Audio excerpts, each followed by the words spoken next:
पिछले 2 हफ्ते में दुनिया के सबसे बड़े डिप्लोमेटिक मूव्स हुए हैं और अगर आप सिर्फ हेडलाइंस पढ़ रहे हैं या सिर्फ न्यूज़ को ऊपर-ऊपर लेवल पे कवर कर रहे हैं, तो आप कहीं न कहीं एक तरीके से असली स्टोरी मिस कर रहे हैं। अब एक तरफ अगर आप देखें, अमेरिका के सेक्रेटरी ऑफ स्टेट जो हैं मार्को रूबियो इंडिया आए।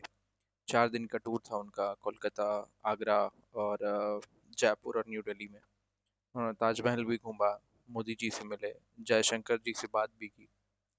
दूसरी तरफ क्या था कि उससे ठीक 10 दिन पहले डोनाल्ड ट्रंप खुद बीजिंग गए, शी जिनपिंग के साथ चाय पी, फैंटास्टिक ट्रेड डील्स का स्टेटमेंट दिया। दुनिया एक तरीके से देख रही थी ये सारी चीज़ें और अगर बहुत आप अगर जियोपॉलिटिकल लेवल पे चीज़ों को बस पढ़ते नहीं हैं और उस पे एक एनालिसिस भी अपना निकालने का कोशिश करते हैं, तो आपके मन में एक कैटेगोरिकल सवाल ये आएगा कि जब ट्रम्प खुद चाइना से दोस्ती कर रहा है तो रूबियो क्यों इंडिया आ गए? क्या ये सिर्फ एक diplomatic courtesy visit kind of a thing था या इसमें कुछ और चल रहा है?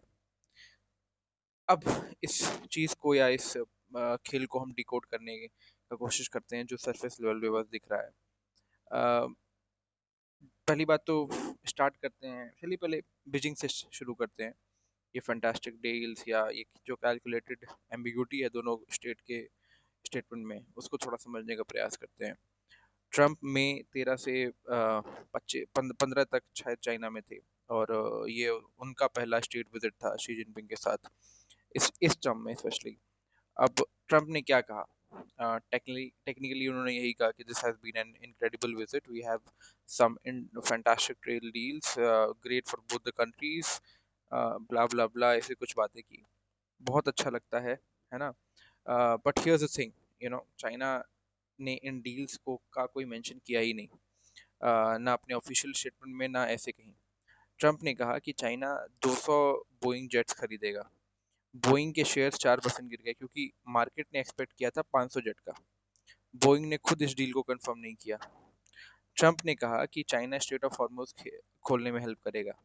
चाइना ने फिर इसका कोई जिक्र नहीं किया। अब ये पैटर्न बहुत इंटरेस्टिंग है अगर आप देखें तो। दोनों देश एक ही समिट से निकले, है ना? लेकिन दो अलग अलग समिट्स को डिस्क्राइब कर रहे हैं टेक्निकली। अमेरिका कह रहा है कि हमने हिस्टोरिकल डील्स किए हैं, चाइना कह रहा है कि हमने बात की है और ताइवान पर हमारी पोजीशन भी बहुत सेम है। कहीं ना कहीं डोनाल्ड ट्रंप को मना भी किया गया था कि आप ताइवान के बारे में कोई कमेंट नहीं करेंगे। अ, अब ये एक तरीके से कॉन्स्ट्रक्टिव एम्बिगुइटी की एक क्लासिक टेक्निक है कि दोनों साइड्स जो हैं अपने अपने डोमेस्टिक ऑडियंस को केटर करने के लिए वही सुना रहे हैं जो जो सुनना चाहते हैं। एक्चुअल कमिटमेंट्स क्या हो रहे हैं वो डेलिबरेटली अनक्लियर हैं और कारपेट के अंदर हैं। तीसरी बड़ी बात क्या है कि अगर ये सब जब हो रहा था तो उसके 8 दिन बाद रूबियो इंडिया आए। बहुत लोग को शायद ये लग रहा होगा कि पहले से प्री डिसाइडेड होता है, टाइमिंग कोई कोइंसिडेंस ही है, पर मेरा ऑब्जर्वेशन कहता है कि ये नहीं है। और ये ज़्यादातर आपको किसी आर्टिकल या किसी जगह पे पब्लिश होते हुए दिखेगा भी नहीं। पर रूबियो का जो इंडिया विजिट है वो ट्रम्प की चाइना विजिट के ठीक 8 दिन बाद हुई थी। अब बहुत से लोग ये कह देंगे कि ये टाइमिंग एक्सीडेंटल नहीं है, एक्सीडेंट है। और पर इसे समझने के लिए कॉन्सेप्ट हमेशा आप याद रखिएगा जिसको कहते हैं रीअश्योरेंस डिप्लोमेसी। कि जब एक सुपर पावर अपने राइवल के साथ क्लोज हो जाती है तो उसे अपने एग्जिस्टिंग पार्टनर्स को रीअश्योर करना पड़ता है कि साहब हम तुम्हें भूले नहीं हैं, we have still same kind of warmth and relationship with you as well. Trump ने चाइना के साथ जो वार्मथ दिखाई है उसने टेक्निकली अपने इंडिया, जापान और ऑस्ट्रेलिया को जेन्युइनली नर्वस कर दिया है बहुत लेवल पे। क्यों? क्योंकि इंडिया की जियोपॉलिटिकल वैल्यू जो है वो लार्जली इस बात पर टिकी है कि वो चाइना का काउंटर वेट है। और ये एक बहुत बड़ा फैक्टर है कि इंडिया की पोजीशनिंग इस लेवल पे दुनिया में हमेशा बनी रहेगी। अब जैसे एक एनालिस्ट ने बहुत अच्छी बात कही कि अगर यूएस अपना अप्रोच चाइना के प्रति चेंज कर ले तो इंडिया की इम्पोर्टेंस पूरी तरीके से डिमिनिश हो जाएगी। तो टेक्निकली रूबियो की विजिट का मुझे लगता है कि ये असली मैसेज था कि डियर इंडिया, अब हम तुम्हारे साथ अभी भी हैं। हम तुम्हारा पूरे तरीके से जिस लेवल की चीज़ें हम लोग के साथ रिलेशनशिप थी हम उसको अभी भी केटर करते हैं। अब चाहे वो कल्चरल लेवल पे हुई, चाहे डिप्लोमेटिक लेवल पे हुई, चाहे ट्रेड लेवल पे हुई। लेकिन क्या इंडिया इस रीअश्योरेंस से सेटिस्फाइड है? मुझे नहीं लगता, क्योंकि इंडिया का डिलेमा ये है कि वो अब कहीं ना कहीं स्ट्रैटेजिक काइंड ऑफ पेशेंस या स्ट्रैटेजिक एंग्जाइटी के चक्कर में फंस गया है। इंडिया की पोजीशन इस मोमेंट पे बेहद कॉम्प्लेक्स है, क्योंकि एक तरफ आप समझने का कोशिश करिए कि यूएस ने इंडिया को बहुत कुछ दिया है रिसेंटली। फरवरी 2026 में एक ट्रेड डील हुआ जिसने टैरिफ्स को 50% से घटाकर 18% कर दिए। रूबियो ने मोदी को व्हाइट हाउस का इनविटेशन भी दिया, डिफेंस और टेक्नोलॉजी पे कॉपरेशन की बात भी हुई। दूसरी तरफ इंडिया के लिए ट्रस्ट एक सीरियस इशू बन गया है अमेरिका की तरफ, और मैं ये बस इंडिया के लिए नहीं, बाकी कंट्रीज के लिए भी बन गया है। याद करिए क्या हुआ था मई 2025 में, जब India Pakistan military stand of technically हो गया था ऑपरेशन सिंदूर के बाद। ट्रंप ने क्लेम किया कि भाई हमने ट्रेड इंसेंटिव्स देकर सीज फायर करवाया है।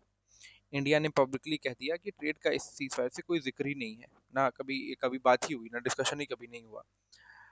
ये एक डायरेक्ट कॉन्ट्रडिक्शन था जो यूएस प्रेसिडेंट ने कहा।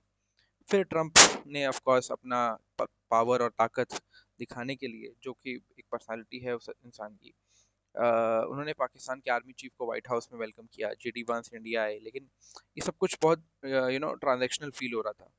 तो इंडिया एक ऐसे यूएस को देख रहा है जो चाइना से डील कर रहा है, पाकिस्तान को भी एम्ब्रेस कर रहा है, इंडिया को खुद रीअश्योर कर रहा है, करने के लिए विजिट कर रहा है, लेकिन कोई कॉन्क्रीट कमिटमेंट देने के लिए तैयार नहीं है।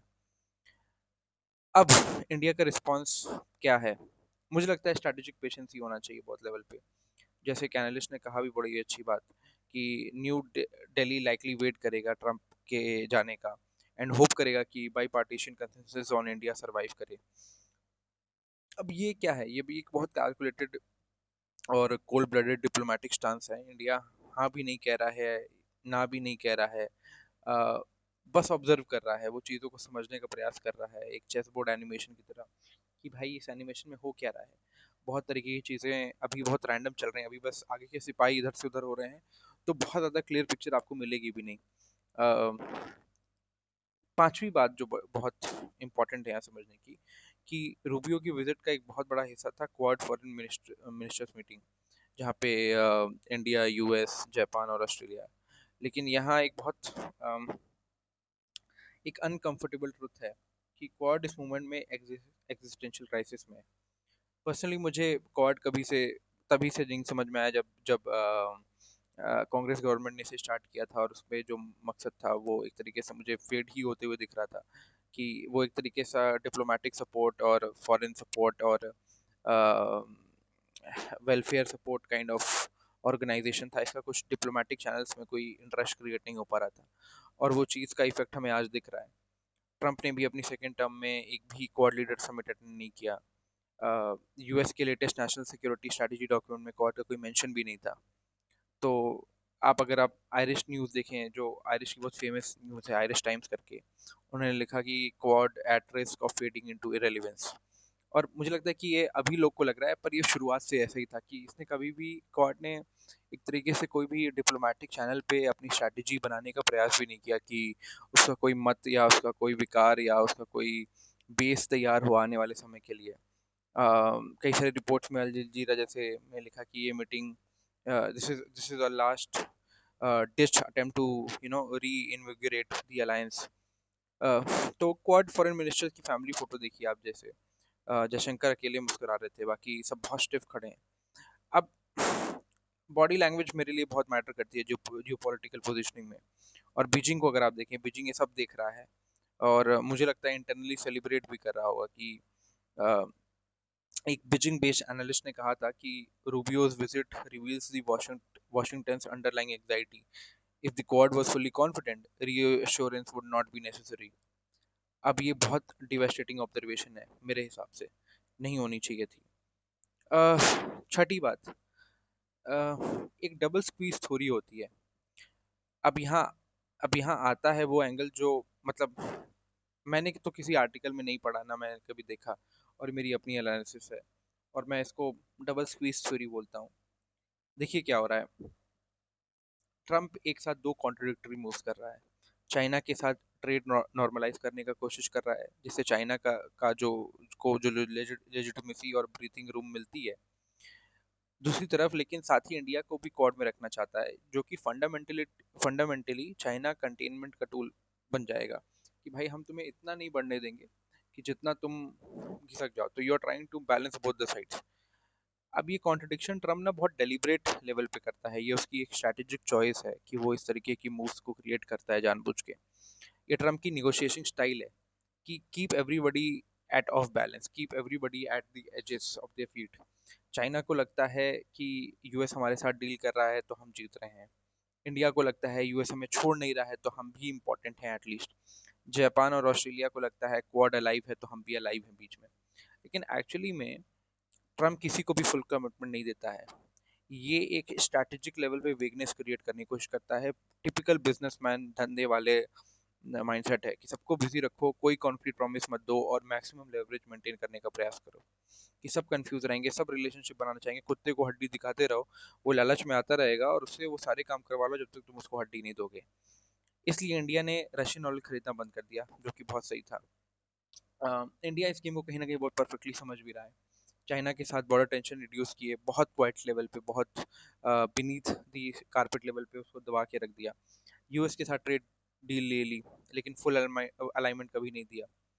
अब इंडिया जो कर रहा है वो स्ट्रैटेजिक ऑटोनॉमी 2.0 है कि हर पावर से बेनिफिट लो, किसी के कैंप में ऑफिशियली मत जाओ, और जो अगर इंटरनेशनल फोरम में ऐसी बात करे तो उसको मुंह बोलिए उसकी की लैंग्वेज में उसकी बात सुना दो। अब आते हैं सातवीं बात पे, जो मेरे लिए बहुत इंपॉर्टेंट भी है। कुछ स्पेसिफिक स्टेटमेंट्स हैं जो बहुत केयरफुली सुनने चाहिए मुझे लगता है। बहुत लोग हम लोग जो न्यूज़ है वो पढ़ लेते हैं, देख लेते हैं, पर हम कभी भी थर्ड पार्टी एनालिसिस करते हैं। पर मुझे लगता है कि डायरेक्ट हमें सुनना चाहिए इन सारे फॉरेन मिनिस्टर्स और लीडर्स को। रूबियो ने इंडिया को बहुत मोस्ट इम्पॉर्टेंट स्ट्रैटेजिक पार्टनर कहा। अब इसका सरफेस रीडिंग बहुत अच्छा कॉम्प्लीमेंट लग रहा है, पर डीपर रीडिंग जो है मुझे लगता है कि स्ट्रैटेजिक पार्टनर ये टर्म डेलिबरेटली अलाई नहीं है, मतलब एलाई की तरह इसे यूज़ नहीं कर रहा है। अमेरिका के फॉर्मर एलाइज कौन होते हैं, मतलब एलाइज होते हैं, मतलब जैसे नाटो हो गया, जापान हो गया, साउथ कोरिया हो गया, जिनके साथ ट्रीटी लेवल की कमिटमेंट्स हैं। इंडिया को पार्टनर कहने का मतलब ये है कि हम साथ हैं, लेकिन गारंटी नहीं है इस बात की कि हम हमेशा साथ रहेंगे। तो ये बहुत हे वायर काइंड ऑफ स्टेटमेंट था, मुझे ये भी लगा। दूसरा स्टेटमेंट जो ट्रम्प ने कहा कि चाइना के साथ फैंटास्टिक डील हुआ है। चाइना ने कहा कि हमने meet each other halfway वाला प्रोग्राम किया है। अमेरिका अपने वोटर्स को ये दिखाना चाह रहा है, मुझे ऐसा लगता है, कि हम जीत गए हैं। चाहे ट्रम्प अभी अपनी सीट बचाने का प्रयास कर रहे हैं, और शायद उनको ये डर लग रहा है कि भाई मेरी सीट, मेरा टर्म खत्म होने से पहले ना चला जाए। तो वो हर प्रयास कर रहे हैं, हर वो कोशिश कर रहे हैं कि जहाँ पे वो अपने स्ट्रैटेजिक लेवल पे चीज़ों को मेंटेन कर पाएँ, क्योंकि डैमेज तो उन्होंने बहुत कर दिया है। और प्रॉब्लम क्या है कि उनके पहले टर्म में जो उनके स्ट्रैटेजिक लीडर्स थे, उनके आसपास की ऑफिस थी, उसमें बहुत ज़्यादा जो लोग थे वो बाइडेन के लेवल पे और क्लासिकल लेवल पे जो लोग थे वो थे। तो वो बहुत सारी चीज़ों को डैमेज कंट्रोल कर रहे थे, मना कर रहे थे, उनको कुछ करने से 10 बार उसके इम्प्लीकेशंस बता रहे थे। पर अब जो हैं सारे, जो ट्रम्प एडमिनिस्ट्रेशन में के ऑफिस में जितने भी लोग हैं, वो सारे उनके यस मैन हैं। तो वो हर बात वही करते हैं जो ट्रम्प चाहता है। उसके वो 4 रीज़न और दे देंगे कि वो क्यों जो चाह रहे हैं वो सही है। On the other hand China को अगर हम देखें, वो अपने सिटीजन्स को दिखा रहा है कि हम इक्वल हैं, हमने झुक कर डील नहीं किया। और चाइना में ये बहुत चीज़ चलती भी है कि हम वी नेवर बो डाउन। दोनों बहुत पॉलिटिकल लेवल पे सर्वाइव कर रहे हैं। तीसरा स्टेटमेंट जो मेरे लिए बहुत इंपॉर्टेंट था, रूबियो ने क्वाड को क्रिटिकल मिनरल सप्लाई चेन के लिए फ्रेम किया। ये बहुत सिग्निफिकेंट शिफ्ट है। आप ऐसे समझिए कि क्वाड ओरिजिनली था चाइना की मिलिट्री एग्रेशन को काउंटर करने के लिए, मतलब पर्पस ये क्रिएट किया गया था। अब इसे इकोनॉमिक स्लैश टेक्नोलॉजी फ्रेम में प्रेजेंट किया जा रहा है। ट्रम्प एडमिनिस्ट्रेशन को anti China military alliance sell करना हार्ड है, क्योंकि जब ट्रम्प खुद शी से गले मिल रहे हैं, तो क्वाड को रीब्रांड किया जा रहा है एज एन इकोनॉमिक पार्टनरशिप। अब ये नैरेटिव लॉन्ड्रिंग है, सेम स्ट्रक्चर को डिफरेंट लेबल के साथ पेश किया जा रहा है, कि एक इसको धो के कुछ और बना दो, इसको कुछ और निकाल दो। तो एक तरीके से उसको पोजीशन किया जा रहा है, और अमेरिका चाहता है कि क्वाड में हम जिस तरीके से उसको लेबल करना चाहेंगे अपने कन्वीनियंस के हिसाब से लेबल करेंगे। और इसीलिए मुझे कांग्रेस के टाइम से क्वाड बहुत प्रॉब्लमेटिक लग रहा था, क्योंकि इसमें वही कंट्रीज का ज़्यादा, उसी कंट्री का ज़्यादा नाम रहेगा जो स्ट्रैटेजिक लेवल पे डिक्टेट कर रही है इस दुनिया में चीज़ें। चौथी बात जो मुझे थोड़ी सी कॉम्प्लिकेट लगती है, वो है मोदी को व्हाइट हाउस का इनविटेशन देना। अब ये कोई कैजुअल इनवाइट नहीं है। इंडिया को एक कैरेट दे रहा है, एक कुत्ते को हड्डी दिखाने जैसा। मोदी का व्हाइट हाउस विजिट होगा तो डोमेस्टिकली इंडिया में ये भी डिप्लोमेटिक विन होगी। यूएस इसका यूज़ करेगा कि इंडिया में मोर कॉन्क्रीट कमिटमेंट्स कमिटमेंट्स लेने के लिए, शायद रशियन ऑयल कम करने की, या चाइना के साथ इंडिया के रिलेशंस को नॉर्मलाइज होते हुए रिलेशंस पर ब्रेक लगाने का प्रयास किया जाएगा। बट द बिगर पिक्चर पे अब आते हैं, जो आठवां पार्ट है मेरी बात का। मल्टीपोलर वर्ल्ड का नया आर्किटेक्चर अब आपको दिखने लगा होगा। अब एक स्टेप बैक लेते हैं, और ये सब जो हो रहा है, रूबियो का इंडिया विजिट होना, या ट्रम्प का चाइना विजिट होना, या क्वाड की अनसर्टेनिटी, ये सब एक बड़े स्ट्रक्चरल शिफ्ट का हिस्सा है। कोल्ड वॉर 2.0 जो है वो नहीं आया है, पर जो लोग ये एक्सपेक्ट कर रहे थे कि वर्ल्ड क्लियरली दो कैंप्स में डिवाइड होगी, जो कि यूएस कैंप और चाइना कैंप है थी, और बीच में बहुत आर्टिकल्स, बहुत सारे न्यूज़ बुलेटिन्स दिन भर यही बातें करते रहते थे। अब वो सारे लोग जो है ना, वो गलत निकल गए। जो एक्चुअली में इमर्ज हो रहा है वो है ट्रांजैक्शनल मल्टीपोलैरिटी। इसमें कोई परमानेंट अलायंस नहीं है। हर relationship issue by issue negotiate होती है। स्मॉलर पावर्स को एक्चुअली ज़्यादा लेवरेज मिलती है, और बड़े पावर्स को हर रिलेशनशिप को कॉन्स्टेंटली मेंटेन करना पड़ता है। इंडिया इस वर्ल्ड के लिए परफेक्टली पोजिशन है मेरे हिसाब से।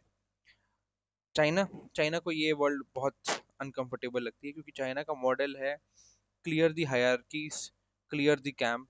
जब सब फ्लूइड हो तो चाइना का इन्फ्लुएंस प्रोजेक्शन कम इफेक्टिव हो जाता है। तो इसीलिए उनको फ्लूइड नहीं करनी चाहिए, उनको चीज़ें रिजिड करनी है। दुनिया में वॉर होते रहें, टसल होते रहें, कोल्ड वॉर्स होते रहें, क्योंकि वो जो इन्फ्लुएंस प्रोजेक्शन है, फिर लोग कैसे चाइना की तरफ शिफ्ट करेंगे, तो वो एक लेवरेज कैसे मिलेगा। ये सारे वॉर में चाइना को हमेशा इंसेंटिव मिल रहा था बात करने के लिए, नेगोशिएट करने के लिए। तो चाइना कभी नहीं चाहेगा कि चीज़ें बहुत फ्लूइड लेवल पे ईजी हो जाएं। और यही वो हिडन पैटर्न है जो इन सारी डिप्लोमेटिक मूव्स को एक्सप्लेन करता है मेरे हिसाब से, कि यूएस जो है वो डेस्परेटली मेंटेन करना चाहता है चाइना के साथ, कि वो एक इनफ रिलेशनशिप्स की ट्रेड वॉर ना हो। इंडिया के साथ इनफ रिलेशनशिप की चाइना को इंडो पैसिफिक में अनचैलेंज ना छोड़ दिया जाए, क्योंकि वो गलती फिर से नहीं करना चाहता जो पहले के लीडर्स कर दिए। और क्वाड को अलाइव करना मुझे लगता है बस एक सिंबॉलिक रह गया है। यहाँ एक जगलिंग एक्ट है, and right now Trump administration इसे बिना क्लियर स्ट्रैटेजी के कर रहा है। मुझे लगता है mostly it is more of a gut instinct, और ट्रांजैक्शन बाय ट्रांजैक्शन से जो उन्हें समझ में आ रहा है वो करते जा रहे हैं। कोई प्लानिंग तो नहीं दिख रही है इसमें, कोई एक एक स्ट्रैटेजिक लेवल पे डील तो नहीं दिख रही है, पर हाँ गट इंस्टिंक्ट है, उसके बेसिस पे वो चीज़ों को हिट एंड ट्राई कर रहे हैं। मुझे लगता है आने वाले समय में अब ये देखना होगा कि कुछ हफ्तों में स्पेसिफिक चीज़ें आपको क्लियर हो जाएंगी कि मोदी का पहली बात तो व्हाइट हाउस विजिट कब होता है। अगर ये विजिट होती है और मोदी एक बड़ी ट्रेड या स्लैश डिफेंस कमिटमेंट लेकर जाते हैं, तो क्या India US relationships genuinely reset हो जाएंगे? I see the chance very less. दूसरा, चाइना जो बोर्ड ऑफ ट्रेड का इम्प्लीमेंटेशन करवाना चाहता है, यूएस चाइना ने एक बोर्ड ऑफ ट्रेड और बोर्ड ऑफ इन्वेस्टमेंट बनाने का अनाउंस किया है। और अगर ये इंस्टीट्यूशनलाइज हो जाता है, तो ये यूएस चाइना ट्रेड वॉर के परमानेंटली डी एस्केलेट होने का सिग्नल है मेरे हिसाब से, और बहुत बड़ी वजह भी बन जाएगी, जो इंडिया के लिए एक kind of a mix news है। मतलब इसमें कुछ अच्छी चीज़ भी है, कुछ बुरी चीज़ भी है, वो कभी बाद में बात करेंगे। क्वाड लीडर समिट होगी या नहीं होगी, रिव्यू ने इसका होप एक्सप्रेस कर दिया है। अगर ट्रम्प खुद अटेंड करता है तो क्वाड अलाइव है, अगर नहीं करता है तो मेरे हिसाब से धीरे धीरे बस एक सिंबॉलिक बॉडी बन जाएगी, जो कि है भी। अ, चौथी बात, इंडिया रशिया ऑयल रिलेशनशिप, जो ये एक मेजर इरिटेंट है यूएस इंडिया रिलेशंस में। क्या इंडिया इस पर कोई कंसेशन देता है? इसे क्लोजली वॉच करना होगा। मुझे लगता है कि नहीं, अभी समय है। ऐसा कुछ इंडिया नहीं करेगा जहाँ पे वे कमिटमेंट्स दिए जा रहे हैं अमेरिका की तरफ से। तो आखिर में हम समझे क्या हैं? समझे ये हैं कि मार्को रूबियो इंडिया आया not because US loves India, but because US needs India to feel loved, so that India does not drift further towards China और रशिया। ट्रम्प चाइना गया क्योंकि not because he trust China, but because US economy needs stable trade, and the things that they trade from China is in huge amount, और domestic audience को एक winning narrative भी चाहिए China से। Quad meeting हुई। अब ये क्यों हुई? It is not because quad is strong, but because US needs a symbol of Indo Pacific commitment, even as it pursues the contradictory policies against the Quad. और India is playing the smartest game in the room, I feel. India हर side से benefit ले रहा है, US से technology और trade, Russia से oil, China से स्लोली नॉर्मलाइज बॉर्डर रिलेशंस के लिए कोशिश कर रहा है। And India is not trying to have any kind of tussle between China with China, and at the same time India is not committing any one to fully. सो यही एक strategic autonomy का real meaning होता है, और इसे transactional world में यही सबसे स्मार्ट फॉरेन पॉलिसी होता है। जो दिखता है वो डिप्लोमेसी है, जो असल में हो रहा होता है वो लेवरेज की लड़ाई हो रही होती है कि कौन कितना कोई लेवरेज निकाल सकता है। ऑफ कोर्स, और इस खेल में कोई परमानेंट दोस्त नहीं होता है, सिर्फ परमानेंट इंटरेस्ट होते हैं जिसको सब लोग केटर कर रहे होते हैं। तो हाँ, मोटा मोटी यही बात होती है।